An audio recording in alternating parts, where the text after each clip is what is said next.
Last month, a handful of ex-servicemen gathered to commemorate an anniversary. 50 years ago, these men were on the front line in the Cold War. At the H-bomb tests in the Pacific, they helped make Britain a nuclear power. Unknowingly, they put their lives on the line, and many have suffered. The government has never acknowledged their sacrifices, so for years they have been forgotten heroes. Servicemen, you're just a number. They're not bothered. Once you've done your duty, that's it. You know, it's ruined it probably for my children, and ruined it for me as a parent. What we want really is a thank you. We're sorry. That'll go a long way, wouldn't it? Just to admit that we were used. Many of the test veterans died young, while many of those who survived have suffered illness. They worry their exposure to radiation means they've passed damaged genes to their children and grandchildren. Officially, the government says they were never in any danger. Now, half a century later, the veterans could be close to winning the recognition and compensation they feel they deserve. New scientific research proves the nuclear tests really did harm their health. I am convinced that something has happened to these nuclear test veterans by taking part in Operation Grapple. In this programme, we'll meet the veterans, explore the groundbreaking new evidence, and relive the tests with extraordinary colour archive film. 5, 4, 3, 2, 1.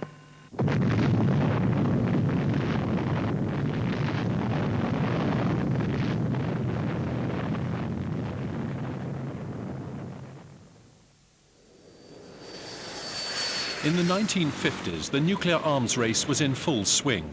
America and Russia had already detonated hydrogen bombs, devices thousands of times more powerful than those which had destroyed Hiroshima and Nagasaki. Britain wanted to catch up, so the government launched Operation Grapple. Gentlemen, you've been dragged from your previous appointments at very short notice to form the planning staff for Operation Grapple. At Aldermaston in Berkshire, scientists developed the bomb and chose to test it on two islands in the middle of the Pacific, Christmas and Malden. The coral atolls were transformed by a mammoth construction effort. London wanted to show the world it had an effective hydrogen bomb before the ban on testing above ground came in 1963. The whole thing was such a rush to get it through, to get us on equal terms with America and Russia, that at all costs we had to show that we could produce the goods, irrespective of any consequences that happened. Charles Dudley now enjoys a prosperous retirement in Exeter. 50 years ago, he was sent to Malden Island as a naval recruit for the very first British H-bomb test. We didn't know what the reaction would be. We didn't know what, if anything, that we would pick up, or whether it would totally affect us in any way at all. We were under the impression, or we were given the impression when we were there, that hydrogen bombs were totally safe to humans. Charles Dudley was based on HMS Narvik, a converted tank carrier acting as the Operation Grapple control ship. He was on board as a Vickers Valiant dropped Britain's first H-bomb. 203, 204, 204, steady, 203.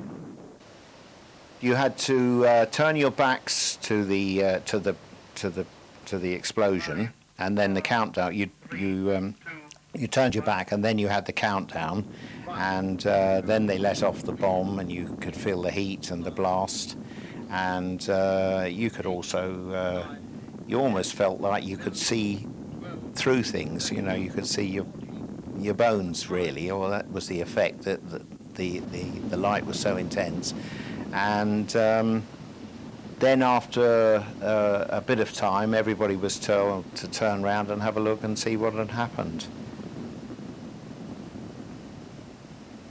After about an hour, or half an hour to an hour, I can remember, I think we were summoned to go back onto the island, in which case we donned some white clothing or something like this, and then went into the helicopter, and then were dropped off on the island to start the clean-up. The island had been quite devastated by the bomb, obviously, over the top of it, and lots of the animals had been killed, and the birds had been killed, and we don't know about the sea life, or didn't know about it then. Trees were uprooted, or the trees that were there, they were uprooted. Sort of half buildings were knocked down, and there was a sort of a burn mark across everything. You know, everything was scorched. According to the government's propaganda film, servicemen were never in any danger. It is interesting to record that no one suffered by contamination and that no single item of equipment sustained unforeseen effects. In reality, though, Charles Dudley was in severe danger of inhaling radioactive particles. At the University of Bristol, Professor Dennis Henshaw has spent decades studying the effects of radiation. I cannot imagine you would return to the heart of a nuclear explosion within an hour unless you had very severe protective clothing, really heavy protective clothing. It would not be the sort of thing that one would want to do. It's not just the exposure to the instantaneous gamma radiation that derives from the explosion. It's the exposure to the fallout, this mushroom cloud that you typically see from nuclear weapons carries highly radioactive particles high into the sky, but of course they come back down again. The film shows men in gas masks, but Charles Dudley says he and his colleagues wore nothing of the sort. Well, it's not like the ones that you see on the television, on films and things. No, it was just a lightweight suit that you could take off and chuck away, or whatever they did with it, a contamination suit. And that was only when we went back on the island after the bomb. Years later, Charles Dudley started to develop eye problems. They were corrected with surgery, but other, more serious problems have passed down the generations. My youngest daughter, or the middle daughter, was born, and when she was about 8 or 9, she started complaining about not being able to see out of one eye. And anyway, with different checks and things, and found that she hadn't got any sight in one eye. And also, when my son was born, he was born with a defective eye, which he's had a couple of operations on, but no sight in that eye, or very, very little sight. And then my elder daughter had a child, my first grandchild, and she was born with spina bifida, which, when I think now and put the three things together, this might well have been related to the hydrogen tests. Charles Dudley is not alone in feeling that his and his family's health have been badly affected by the tests. Ivan Hall witnessed 4 explosions on Christmas Island. He was posted there from Poole in Dorset to unload supply ships. He was young and admits he was very naive. At 19, you're a bit indestructible, aren't you? Well, you are, and our hands in the government, I mean, the government were going to look after us, weren't they? They would see we wouldn't come to any harm, wouldn't they? The procedure was to gather together, put on long trousers and long sleeve shirts, because the normal clothing was sandals, shorts and a hat, you know. We didn't have any protective clothing or nothing.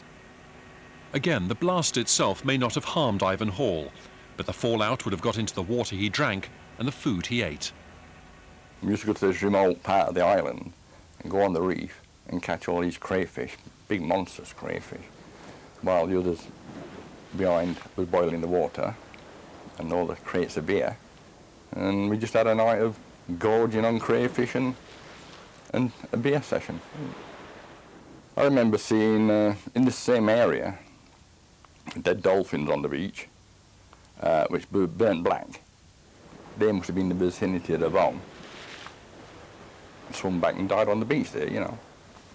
You got birds feeding off that, fish feeding off them. So is this a chain, you know, sort of pollution, you know? Since his service in the Pacific, Ivan Hall's had stomach cancer and heart problems, both associated with exposure to radiation. More worrying still, more health problems going down the generations. My first child was stillborn. in 1965.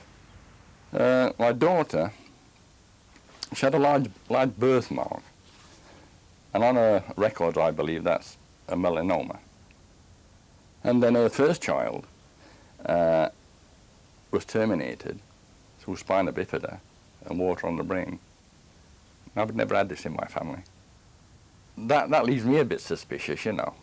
So how far down the line does it go? You know, it's going to be your great-great-granddad was on Christmas Island, that's why you're in a wheelchair, you know. Who knows? I don't know. We'd like to know, I suppose, you know.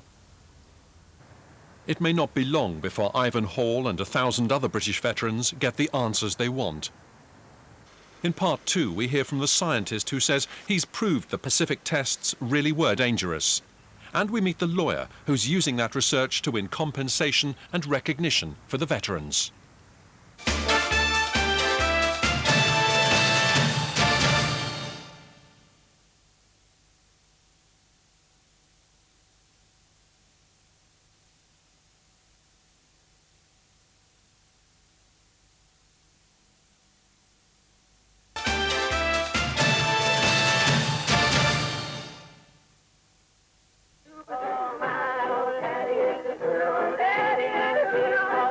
For some, it was a dream posting.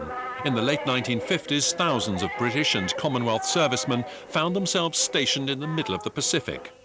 But this was a deadly serious operation. The troops were there to witness the UK's first H-bomb tests. The government denied there was any danger, but the veterans say exposure to radiation has left them with crippling illnesses and left their children with a legacy of genetic damage. My youngest daughter was found to have a cancerous disease called Cushing syndrome when she was 11 years old in 1975. And by the time she was 13, she'd sadly died from it. I've got leukemia of the bone marrow. I've got an enlarged heart. So all these sorts of things can be attributed to being irradiated. The veterans have tried several times to win recognition and compensation from the government, but each time they failed. In 1990, the then Social Security Secretary rejected their claims completely. I have to say, however, at the outset, Mr. Deputy Speaker, that the government's view is that there is no evidence, either medical or scientific, to link participation in the nuclear weapons test programme and the ill health which some of the participants have subsequently suffered. Now, though, science has caught up. And these two warships hold the key, frigates sent by the New Zealand Navy to observe the tests. Just like their British counterparts, the sailors on board have since encountered serious health problems. So much so that the New Zealand government funded the country's leading genetic scientist to find out if the tests really had damaged the servicemen. I am convinced that something has happened to these nuclear test veterans by taking part in Operation Grapple. I firmly believe that as a scientist. But belief was not enough. Dr. Rowland and his team needed concrete evidence. First, they found 50 veterans of the tests and then carefully matched them to 50 ex-servicemen who hadn't been present. The researchers knew they had to rule out any alternative causes for whatever genetic damage they might find in the Christmas Island veterans. We realized we had to be meticulous in the design of this study because it is so contentious. We spent over 1 year designing the study to the point that if a veteran was located in the far north of New Zealand at Kaitaia, we hired a small plane to go up to Kaitaia and select a control from the same town, just in case there was something different about living in Kaitaia. That is the degree of detail that we went into to match the veterans with the controls, or match the controls with the veterans. With the veterans and the controls identified, Dr. Rowland could start studying their blood. The most damaging effect of radiation is chromosome breakage. And if you have chromosome breakages, that can lead to ill health. Breaking and rejoining of chromosomes is called translocation. It can occur naturally, but in this case, Dr. Rowland's research shows an alarming increase in the veterans. We found that the veterans had 3 times the number of translocations than the normal control group. The veterans had on average 29 translocations per 1,000 cells, which is very high. And it's more than just a number. For the veterans, this could be life or death. But the high level of translocations that we are seeing would suggest to me that there was ingested radiation, perhaps alpha particles that were taken in at the time and remain to this day in the system of the veterans, and that's what's causing the damage, the high level of damage today. The New Zealand nuclear test veterans have incurred long-term genetic damage. And that damage makes the veterans far more likely to suffer from cancer and a variety of other illnesses. Worryingly, Dr. Rowland says the veterans are right to be concerned about their family's health.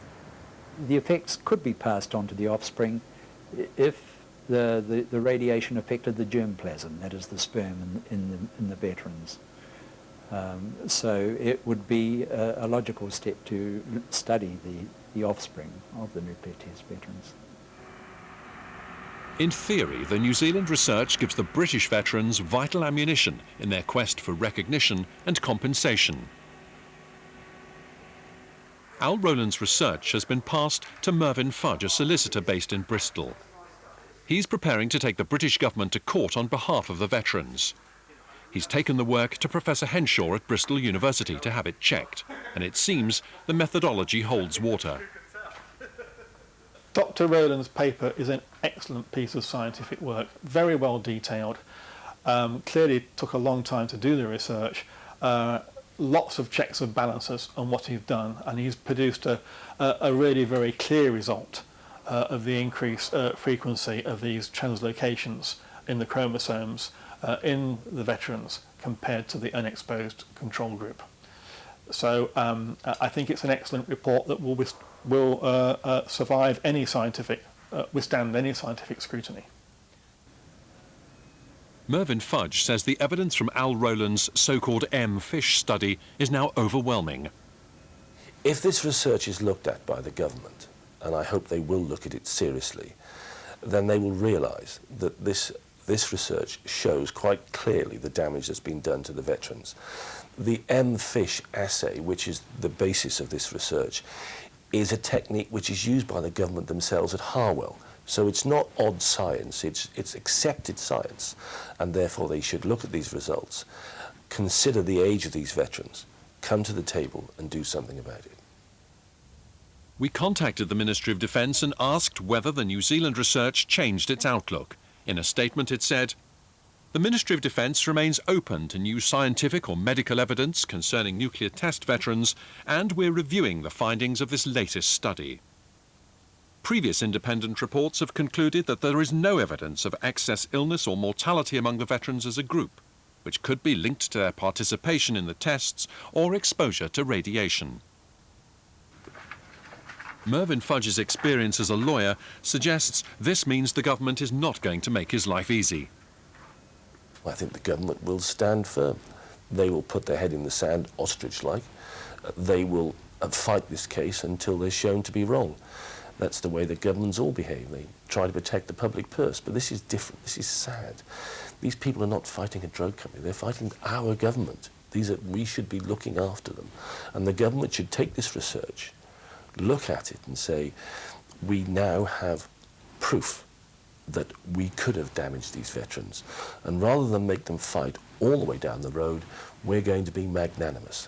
But I doubt that's going to happen, and we're going to have to push them all the way. The British legal team has another string to its bow. Mervyn Fudge says he can prove the veterans were not irradiated accidentally. He's found documents appearing to show the servicemen were human guinea pigs. In 1951, a classified Ministry of Defence memo stated that some degree of risk must be run by some people if we're to achieve the full purpose of the trial. 2 years later, a top-secret MOD report said that the Army must discover the detailed effects of various types of explosion on equipment, stores and men. And perhaps most incriminating of all, a 1955 memo from Downing Street shows Prime Minister Anthony Eden was fully aware of the dangers. It says, "The Prime Minister saw the report considering the genetic effects of nuclear radiation. His comment was, 'A pity, but we cannot help it.'" The legal process will take at least a couple of years, but this is the best chance of winning compensation the veterans have ever had. Almost certainly, it's also their last chance. They were our soldiers, sailors and airmen. They were serving this country. They were used as guinea pigs, as we know from the papers that we have. And it's incumbent upon this country to do something about it, to compensate them while they can still be helped in their old age. But the veterans, hardened by years of disappointment, expect a long fight with the government. Politicians don't want to know. We know what they like. They won't admit anything, will they? You know, you will never get a straight answer out of politicians, will you? There will be contest all the way through, and it's just something we've experienced with the government ever since we've tried to get them to recognise the fact that we were corrupted in this way. For these forgotten heroes, the triumphant propaganda films of the 1950s have a very hollow ring. My last point is that this operation was carried out with extremely meagre resources, not only for the sake of economy, but also for speed in execution. So I like to think that our task force bore some resemblance to the old British Lion, who nowadays is rather emaciated, but still has pretty good teeth. They were human guinea pig experiments, and that is simply unethical. They're stoic men, and it's very sad that this government won't accept their responsibilities. It will have ruined part of your life, won't it? You know, it's ruined it probably for my children, and ruined it for me as a parent.